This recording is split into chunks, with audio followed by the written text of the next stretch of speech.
Academia de Liderazgo SOE presenta Liderazgo de Reino, en el nivel 3, formación, etapa avanzado. El liderazgo es un tema muy importante que Jesús trató con sus discípulos, por lo mismo no podemos pasarlo por alto. Y no se trata de que si este es un cargo o una función, algo que deba existir o no en la iglesia, sino que se trata de cómo se debe vivir el carácter del líder y cómo se debe hacer la misión del líder. El liderazgo no es un cargo o un puesto, es una actitud. Un líder no necesariamente es un jefe, o un encargado, o un director. Claro está, un encargado, un jefe, un director debieran considerar en su vida esta actitud de liderazgo que los pondría en una faceta mucho más importante de lo que es su cargo. Un líder es una persona que puede influir en la vida de otros, de tal manera que al influenciado puede mantener, cambiar, construir o destruir su vida a partir de la influencia que recibe del líder, de esa influencia que el líder ejerce sobre su vida. El liderazgo es una persona de buenos principios, valores, y genera un efecto positivo en la sociedad. Eso es el líder. Pero un líder con antiprincipios y antivalores también existe, y su efecto es también todo lo contrario. Y debemos saber que en sentido general todo el mundo es líder, o capaz de influir en la vida de otros, que tiene el deber, como para con Dios, por la gracia de haber sido liderado por otros y contar con un líder espiritual. De igual modo, somos responsables de hacer lo mismo. El asunto es que quien es hijo de Dios debe, ante cualquier cosa, influir con los principios y los valores del reino de Dios, y no con su propia opinión. Y debe hacerlo con conciencia de que su vida puede llevar a otros a la salvación o a la perdición. Por lo cual, la vida de un cristiano siempre debe ser intencional, inteligente, sabia y de fe absoluta en Dios y sus recursos. Por lo mismo, el tema del liderazgo es sumamente relevante, porque no se puede hacer de manera espontánea y a como salga o resulte, sino que debemos tener intención y formas de hacer las cosas, así como también contar con un propósito y metas específicas y claras. Esto nos lleva a entender que si no ejercemos el liderazgo en el mundo, y si no cumplimos nuestra responsabilidad de liderar al mundo, entonces las tinieblas lo harán, puesto que donde no hay luz crecen las tinieblas, aparecen, pero donde se levanta la luz, allí las tinieblas retroceden. La Iglesia debe ser la mejor y más excelente organización de liderazgo que pueda existir en el mundo, en la ciudad, en la nación, en la familia. Por ello, conozcamos algunas características bíblicas del liderazgo. Y hablemos entonces de las características bíblicas del liderazgo de transformación espiritual, que es lo que persigue el liderazgo bíblico. Antes de mencionarlas, establezcamos que el liderazgo transformacional no ejerce por sí mismo la transformación en nadie, sino que su tarea es ocuparse en hacer ver al que es influenciado, de poder mostrarle a él el camino y de poder guiarlo a la experiencia de la transformación espiritual. ¿Sí? Es de poder llevarlos hacia un punto de partida y acompañarlos en el proceso y poder celebrar en la meta alcanzada. Eso es el liderazgo, es su función y es su actitud.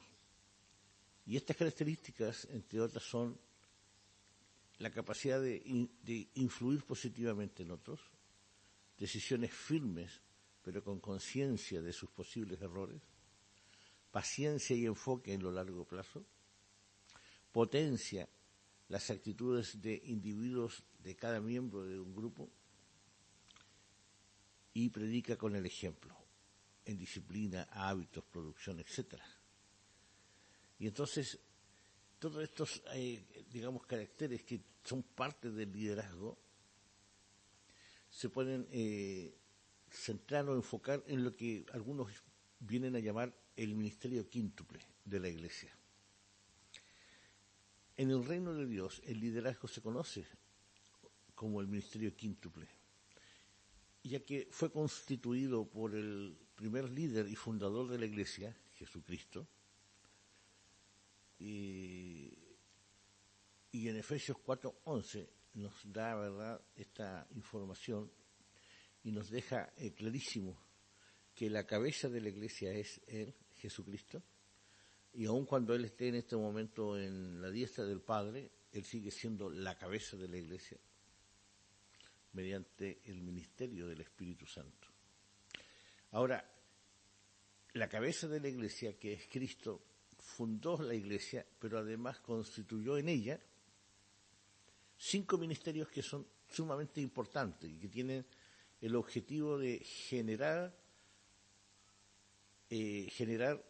la perfección de los santos, ¿sí? Es poder llevar a los creyentes discípulos al crecimiento y al desarrollo para que se conviertan en líderes del reino en el mundo, en la tierra, para que puedan hacer la obra del ministerio para la edificación del cuerpo de Cristo, que es la Iglesia, hasta que todos los que componen la Iglesia, los miembros de esta, lleguemos a la unidad de la fe y del conocimiento del Hijo de Dios, a un varón perfecto, dice la Escritura, ¿verdad? A la medida de la estatura, de la plenitud de Cristo, no a la plenitud del pastor o del profeta o del apóstol, sino de Cristo, para que ya no seamos niños fluctuantes, llevados por doquier de todo viento de doctrina, por estratagemas de hombre. Dice que para engañar emplean con astucia las artimañas del error, sino que siguiendo la verdad en amor, crezcamos en todo, en aquel que es la cabeza, esto es Cristo, de quien todo el cuerpo de líderes maduros, bien concertados y unidos entre sí por todas las coyunturas, las que se ayudan mutuamente, según la actividad propia de cada miembro, va recibiendo ese crecimiento en amor. Por eso que entonces entramos a un tema o un subtema dentro de esto que llamaríamos la revolución del amor santo. El liderazgo del reino de Dios no se trata de jefaturas, sino de un cuerpo de siervos, de gente que está dispuesta a servir siguiendo el ejemplo de la cabeza de la Iglesia, que es Jesucristo, quien declaró en su ministerio que Él no vino a este mundo para ser servido, sino para servir. Y también el apóstol Pablo escribe, ¿verdad?, en la carta a los filipenses, diciendo que también debe haber en nosotros el mismo sentir que hubo en Cristo Jesús. Es decir, en otra traducción, la traducción del lenguaje actual dice que debemos tener la misma manera de pensar que tuvo Cristo. ¿Cuál? Que Él, siendo en forma de Dios, que teniendo la garantía y la seguridad de una vida eterna y que además no tenía ningún tipo de problema, dificultad, crisis, etcétera, Él se despojó de todo eso, ¿cierto? Y no se aferró a ser Él igual a Dios, no se aferró a ello, sino que se despojó para cumplir una misión tan importante como que el mundo pueda ser salvo por Él. Y esa fue la manera de servir, ¿sí?, que se humilló a sí mismo tomando forma de hombre y llegando hasta la muerte en obediencia y muerte de cruz. Esa fue una humillación muy grande, pero al mismo tiempo se convierte en algo muy valioso para el mundo que logra creer en el Señor y convertirse en pueblo de Dios. Así que si hay una revolución de amor santo que Dios quiere hacer y está haciendo en este mundo, es la revolución que se manifiesta a través del servicio. Y algunas acciones de los líderes pueden ser: el líder se alinea con la visión de la organización, sirve a la organización, ¿cierto?, para cumplir el propósito de todos, y no el autopropósito, sino el propósito de todos, que estamos siguiendo juntos el propósito de Cristo. El líder también forma un equipo y lo desarrolla, incluso lo evalúa y va viendo sus fortalezas y sus debilidades, y va fortaleciendo sus fortalezas y va haciendo también crecer a las personas en sus debilidades, para que sus debilidades disminuyan y se vayan convirtiendo en fortalezas. El líder sabe priorizar, se enfoca en lo que te hace conseguir resultados. Lo demás lo pone a un lado. El líder busca de manera continua desarrollar y fortalecer la disposición de las personas del equipo para que operen en el propósito bajo la visión del éxito de la organización. En nuestro caso, el éxito de nuestra organización es ganar personas, pescarlas, somos pescadores de hombres, de personas. También afirmarlos en la fe, confirmarlos, consolidarlos, ¿cierto? Tercero, mentorearlos en el discipulado cristiano, enseñándoles con nuestro propio ejemplo lo que es ser un cristiano, un siervo de Dios. Discípulos en formación para convertirnos luego en discípulos en servicio. Y eso sería, digamos, como una cuarta parte del éxito de la organización, que es el involucramiento de nuevos siervos, de nuevos líderes en el servicio. Y es así como se va dando, por medio de ello, se va dando la multiplicación. Muy bien.